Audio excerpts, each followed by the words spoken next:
అలాగే small case category చూద్దాము.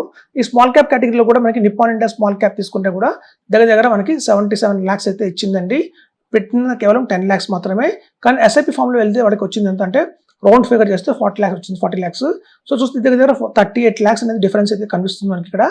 అలాగే మనకు స్మాల్ క్యాప్లో ఇంకొన్ని మంచి ఫండ్స్ తీసుకుంటే లైక్ ఎస్బీఐ స్మాల్ క్యాప్ కానివ్వండి, హెచ్డిఎఫ్సి స్మాల్ క్యాప్ కానివ్వండి, డిఎస్పీ స్మాల్ క్యాప్ కానివ్వండి, ఇవన్నీ కూడా మనం చూస్తే దగ్గర రిటర్న్స్ 54 lakhs, 52 lakhs, 47 lakhs అలా వచ్చిందండి లంసంగా పెట్టిన వాళ్ళకి మాత్రం.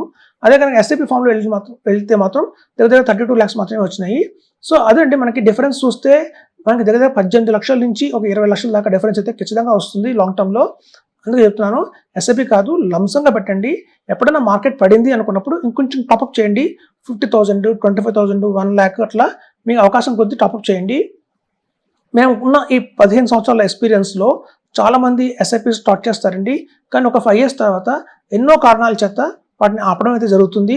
పిల్లల ఎడ్యుకేషన్ కాస్ట్ పెరిగిపోయిందనో, లేకపోతే ఏదైనా జాబ్లో పెద్దగా అనుకున్నంత హైక్ రాలేదనో, రెంటల్ ఇన్కమ్స్ బాగా పెరిగిపోయినాయనో, అలా రకరకాల కారణాలు ఉంటాయండి. ఒక కారణం కాదు, అన్ని జెన్యూన్ కారణాలే ఉంటాయి. ఏదన్నా ఇంట్లో రిపేర్స్ వచ్చాయి, పెద్దగా రిపేర్లు వచ్చాయి, లేదా పేరెంట్స్ ఏదైనా సిక్ అయ్యారు, రకరకాల కారణాలు ఉంటాయండి. సో ఎస్ఐపీస్ అనేది స్టాప్ చేయడం జరుగుతుంది తాత్కాలికంగా. ఒక 20 years కనుక ఎస్ఐపి మనం చేయమని చెప్తే ఎంతమంది చేస్తున్నారు 20 years కరెక్ట్గా అని చూస్తే మాత్రం అవుట్ ఆఫ్ 100 3 or 4 మంది చేస్తారండి.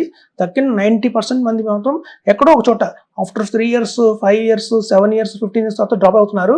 సో అలా డ్రాప్అవుట్స్ ఎక్కువ ఉన్నాయి మాకున్న ఈ చూస్తున్నాం లాస్ట్ 15 years నుంచి. అలా తద్వారా ఏంటంటే మనం గోల్ రీచ్ కాలేకపోతాము. కాబట్టి మన దగ్గర ఉన్న ఈ 45 years వచ్చినప్పుడు మనకి పిఎఫ్లో కొంత అమౌంట్ అక్యుములేట్ అయ్యి ఉండొచ్చు. అలా చూస్తే మీకు ఆల్రెడీ ఏదైనా ల్యాండ్స్ కొనిపెట్టి ఉండొచ్చు, ఆల్రెడీ ఏదైనా ఇన్సూరెన్స్ పాలసీ తీసుకుంటే ఆ మెచ్యూరిటీ రావచ్చు. సో ఇట్లా రకరకాల కారణాల చేత మనకి ఒక లంసమ్ అమౌంట్ అయితే రావడం జరుగుతుందండి.